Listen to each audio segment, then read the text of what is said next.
Salut tout le monde. Petite vidéo pour vous présenter le contenu qu'on va voir dans la prochaine semaine. Lors de cette semaine, on va voir les mises en situation qui concernent la fonction exponentielle. Donc, la fonction exponentielle, on a eu le temps de la voir un petit peu en classe avant que toute la situation présente arrive.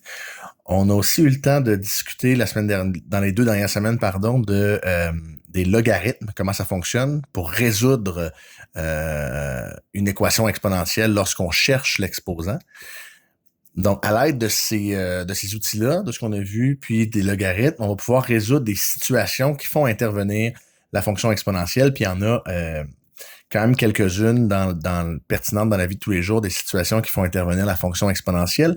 La plus fréquente étant l'intérêt sur un placement ou sur une dette. Donc, la fluctuation là, dans le temps, le changement dans le temps de la valeur d'un placement, par exemple, avec un taux d'intérêt. Donc, ça, c'est une fonction exponentielle. La prolifération aussi de bactéries, donc comment les bactéries se multiplient, et aussi la propagation d'un virus dans une population, mais ça, vous êtes presque déjà des experts de ça, j'imagine, avec les nouvelles depuis quelques semaines. Un rappel de l'équation de la fonction exponentielle, f de x est égal à a multiplié par c exposant bx, c étant la base, a étant la valeur initiale. OK, on n'en a pas encore tout à fait parlé, on va le voir tantôt. Là. Ça, c'est toujours la valeur initiale de départ de notre situation. Ça, c'est notre base. Puis ici, c'est notre exposant qui peut être multiplié ou divisé là, par un facteur b. Donc, c'est ces trois paramètres-là qu'on va essayer de régler à partir de la situation. Et je vous rappelle, là, le graphique, dépendant des valeurs des paramètres A, B, C, là, peut avoir l'air peut avoir des allures différentes, mais la fonction de base dans le plan cartésien, son allure, c'est quelque chose comme ça. OK? Donc, c'est une fonction qui augmente très, très, très lentement jusqu'à proche de l'origine, puis après, elle commence à augmenter de plus en plus rapidement. Donc, c'est ces graphiques-là. Et là, on pourrait l'avoir en dessous de l'axe des X comme ça. On pourrait l'avoir à partir de l'infini à l'envers comme ça. OK? Ça dépend de la valeur des paramètres A, B, C. Pour ce qui nous concerne, ça va probablement toujours, en ce qui nous concerne, ça va ressembler à celle-là ici pour les situations réelles. Donc, j'ai joint un fichier au travail sur Classroom. Donc, je vais prendre ces feuilles-là à partir de maintenant. Premier exemple qu'on va voir ensemble, c'est celui-ci. Vous allez le reconnaître. Un virus se propage dans la population de manière fulgurante. Okay? Le nombre de personnes infectées dans une population donnée double à tous les 2 jours. Si le 23 mars 2020, on compte 628 cas dans la population, et là, on vous pose des questions sur cette situation-là. Donc, c'est les vrais chiffres. Là. C'est vraiment le nombre de cas de COVID-19 qu'il y avait le 23 mars 2020 au Québec. Et c'est à peu près la tendance que le COVID a dans les pays où les mesures n'ont pas été énormément agressives, là, donc le nombre de cas doublé à tous les 2 jours environ. Alors, on va étudier ce que ça donne avec notre fonction exponentielle qu'on connaît. On vous demande d'abord quelle est l'équation de la fonction qui représente la situation. OK? Donc, ce sera f de x. Et là, j'ai mon a en premier, qui est ma valeur initiale. Ça va être mon nombre de cas de départ. OK? Donc, ce sera 628 ici. Multiplié par... Et là, c'est ma base de multiplication. Ma base de multiplication, dans le fond, c'est comment mon 628 va s'agrandir ou diminuer. OK? Dans ce cas-ci, on dit que ça double à tous les 2 jours, donc ça va être 2 ma base. Je vais faire x2. Je vais doubler. Et si je double à tous les 2 jours, puis que mon exposant x, c'est le nombre de jours, il faut que je prenne mon nombre de jours, puis que je le divise par 2 pour savoir combien de fois ça a doublé. Hein? Donc, après 2 jours, j'ai 2 exposants 1, j'ai doublé une fois. Après 4 jours, j'ai 2 exposants 2, j'ai doublé 2 fois. Après 6 jours, j'ai doublé 3 fois, etc. Donc, si ça double aux 2 jours, il faut diviser ici. Là, il faut faire attention. On pourrait avoir l'impression que parce que c'est aux 2 jours, on aurait le goût de mettre 2x comme exposant. Mais il faut réfléchir un petit peu à comment ça va se comporter, ça. Si ça double à tous les 2 jours, il faut prendre le nombre de jours et le diviser par 2 pour savoir combien de fois j'ai doublé, finalement. Pour savoir ça va être quoi mon exposant que je mets à 2. Et c'est tout. C'est ça ma fonction. Plus on voulait extraire les paramètres, ici, j'aurais que mon paramètre A, c'est 628, que mon paramètre B, c'est le sur 2 ici, donc c'est 1/2. Puis mon paramètre C, c'est ma base, ce serait 2. Donc j'aurais mes 3 paramètres comme ça. Comme ils sont tous positifs, là, l'allure du graphique, ce serait celle-là, mais on y reviendra là-dessus après avoir fait des problèmes. Là. Donc, la semaine prochaine, probablement, sur l'allure du graphique exactement là, avec les paramètres. Donc, si vous êtes confus avec ça, là, c'est un peu normal. Je voulais m'attarder à ça en premier. Maintenant qu'on a notre équation, on peut répondre aux deux autres questions B et C. La question B, c'est combien de personnes seront infectées le 30 mars? Ben, le 30 mars, c'est 7 jours plus tard que notre valeur initiale. Donc, notre X, 7 jours, va valoir 7. Et ce qu'on cherche, dans le fond, c'est F de 7. On veut remplacer X par 7. Si on remplace X par 7, on obtient 628 multiplié par 2 exposant 7 demi. 2 exposant 3,5 si vous voulez. Et là, si vous allez sur votre calculatrice puis vous pitonnez ça, 628 multiplié par 2 exposant 7 demi, ça va donner...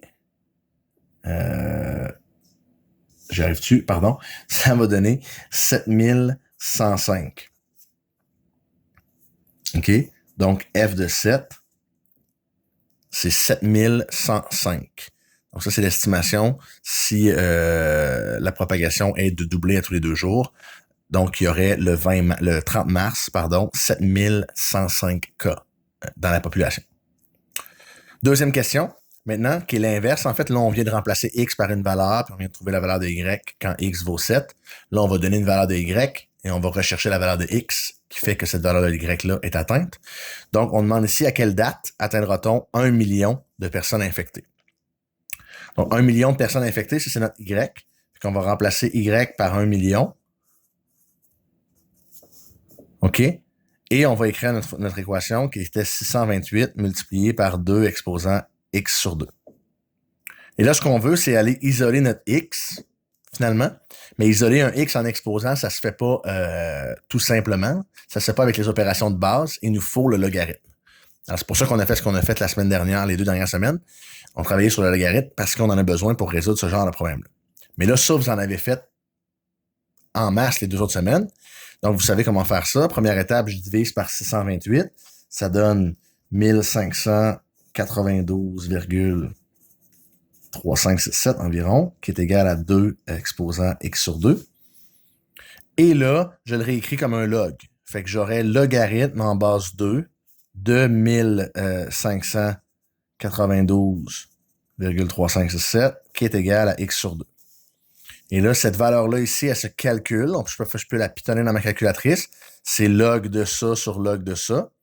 Si je pitonne ça sur ma calculatrice, j'obtiens 10,6369 qui est égal à X sur 2. Et là, ça, c'est une équation de secondaire 2 à résoudre. J'ai juste à faire x2 de l'autre côté. Et j'obtiens 21,2739 qui est égal à X. Et ça, X, on se rappelle, c'est mon nombre de jours. Donc, ici, j'aurais que dans 21,27 jours environ, on aura atteint 1 million de personnes infectées. La question, c'était à quelle date? Je sors mon calendrier, vous pouvez aller voir, mais ça donne le 14 avril, 21 jours plus tard. Donc, le 14 avril, là, c'est dans 2 semaines et demie à peu près. Un peu moins que ça. Au moment où j'enregistre la vidéo, oui, pas au moment où vous la regardez. Mais bref, si on n'avait pris aucune mesure et on avait laissé ça aller, là, le coronavirus, ça aurait pu affecter autour d'1 million de personnes le 14 avril. C'est quand même intense comme propagation. Donc voilà, le 14 avril 2020, on serait arrivé à notre million de personnes. Donc, premier exemple où on peut résoudre, dans le fond, une équation exponentielle. Qu'on cherche le X ou qu'on cherche le Y, on est capable de faire les deux. Comme vous remarquez, chercher le Y, c'est un peu plus facile. Hein? On fait juste remplacer puis on pitonne. Il y a 2 petites lignes, alors qu'ici, on travaille un petit peu plus fort pour faire des logs. Mais on est capable de faire ça. Donc, ça va bien. Je vais faire un deuxième exemple avec vous pour voir dans un contexte financier, parce qu'il y a quelques petites affaires qui sont différentes. C'est la même chose essentiellement, là, mais il y a le concept d'intérêt, puis comment on l'écrit dans la base, qui est différent. Donc, puis comme il va y avoir beaucoup de problèmes financiers, je voulais qu'on le voit ensemble. Donc, je sors la deuxième page. Page numéro 2 de mes exemples, qui commence comme suit. Xavier a gagné 5 000 $ dans un concours. Regardez bien ça. Des fois, j'écris ça vite. Hein? Nathan va être content, j'ai fait une erreur encore. Xavier a gagné 5 000 $ dans un concours. Il désire placer cet argent afin de la faire fructifier. Son oncle, qui est planificateur financier, lui propose un placement à 11% de taux d'intérêt annuel et les intérêts sont capitalisés annuellement. Ce que ça veut dire, ça, que les intérêts sont capitalisés annuellement, ça veut dire que c'est à la fin de l'année qu'on verse les intérêts. OK? Et là, le concept d'intérêt composé, vous allez le revoir comme il faut l'an prochain, mais c'est en gros, c'est qu'on verse de l'intérêt sur l'intérêt. Je vous donne un exemple. Si j'ai 100 et qui fait 10 d'intérêt à chaque année, ben la première année, 10% d'intérêt à chaque année, ben la première année, je calcule 10% de 100, ça donne 10, je l'ajoute, j'ai 110. La deuxième année, je calcule 10% de 110. La troisième année, je calcule 10% du nouveau montant, etc. Donc, à chaque fois, le montant grossit, je calcule les intérêts sur ce nouveau montant-là. C'est ça, les intérêts composés. La capitalisation ici, c'est à quel moment je calcule les intérêts finalement pour les ajouter. OK? Parce que le taux d'intérêt va toujours être annuel. On donne toujours le taux annuellement dans un contexte financier. Mais si les intérêts étaient capitalisés, mettons, à chaque mois, ben, il faudrait diviser le taux par 12 pour connaître le taux à chaque mois qu'il faut utiliser dans le problème. Fait que je ferai d'autres exemples plus compliqués la semaine prochaine. Pour l'instant, on y va annuel. C'est le plus simple des contextes. Donc, quelle est l'équation de la fonction qui représente cette situation? Mais encore une fois, on a la même fonction que tantôt, là, c'est notre fonction exponentielle, celle-là ici. OK? On cherche notre A. Donc, c'est notre valeur initiale, c'est la valeur de notre placement. C'est 5 000 qu'on place. Donc, notre A, c'est 5 000. Et je multiplie par le facteur d'accroissement. Dans l'exemple précédent, c'était x2 parce qu'on doublait. Là, on ne va pas doubler, on ne va pas tripler. Ce ne sera pas un multiple, dans le fond. Je vais augmenter d'un pourcentage. Mais quand j'augmente d'un pourcentage, c'est 1 plus le pourcentage. Donc, 1,11%. Dans le fond, si je veux augmenter 5 000 de 11%, je vais calculer 111% de 5 000. Je vais calculer 100%, le 5 000, plus 11% de 5 000. Ça fait 111%. Et c'est toujours comme ça qu'on va l'écrire. Ceux qui veulent un truc, ici, notre base, notre C, là, ça va toujours être 1 plus le taux d'intérêt. Ça va toujours être 1 plus I, notre base. Donc ici, 1 plus 0,11. OK? I écrit en décimale, évidemment. Et mon exposant, ben, ça va être le nombre d'années. Ça va être simplement X. Parce que c'est à chaque année que je multiplie par 111%. OK? Mes intérêts sont capitalisés annuellement. Et c'est là que ça changerait si j'avais une autre période de capitalisation. Aux 6 mois, aux 3 mois, à chaque jour, à chaque mois, à chaque semaine. C'est ici que je viendrais jouer avec ça. Donc voilà mon équation, c'est aussi simple que ça. Combien vaudra le placement dans 10 ans? Ben, je cherche la valeur de Y quand X vaut 10. Donc, je viens ici, puis je remplace X par 10. Et si vous faites votre calcul, ça donne 14 197 et 10. Donc, 14 197 et 10. Et ça, c'est F de 10. Donc, c'est la valeur du placement dans 10 ans. Dans 10 ans, son 5 000 va être rendu à valoir 14 197 OK? En passant, 11%, c'est un taux excellent. Sur le marché actuellement, si vous vouliez placer de l'argent, autour de 7-8%, c'est quand même un bon taux. 11%, c'est relativement élevé, à moins que vous fassiez un placement très risqué. Là, ça va peut-être tourner plus autour de 11%. Mais bref, c'est pas improbable, mais c'est quand même haut. Là. Mais bon, en 10 ans, on serait rendu à 14 197 $. Deuxième question, l'inverse, comme tantôt. Dans combien de temps la valeur du placement aura-t-elle quadruplé? Bien, si sa valeur a quadruplé, il y avait 5 000. C'est combien le quadruple de 5 000? C'est 20 000. Donc, ce que je cherche, c'est quoi le X, le nombre d'années, qui fait que mon placement vaut 20 000. Bien, quand est-ce que 20 000 est égal à mon équation? Et là, je cherche un X en exposant toujours les logs. Première étape, je vais diviser par 5000 de chaque côté. Je vais avoir 4 est égal à 1,11 exposant X. Et là, je vais le réécrire en log. J'aurai donc le logarithme en base 1,11 de 4 qui est égal à X. Et ça, sur ma calculatrice, je fais log de 4 divisé par log de 1,11, pardon. Et ça donne environ 13,2838, donc environ 13,3 années. Donc, ce serait après 13,3 années. Où la valeur du placement va avoir quadruplé. Okay.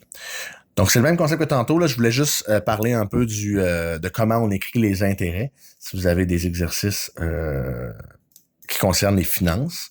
Donc, ça va toujours tourner dans ces eaux-là. Il faut toujours se fier à la base, à la phrase dans le problème pour écrire notre équation. Et une fois qu'on a l'équation, on peut y aller dans les deux sens, c'est-à-dire on peut trouver la valeur de Y quand on a le X et on peut trouver la valeur du X quand on a le Y. Donc, voilà.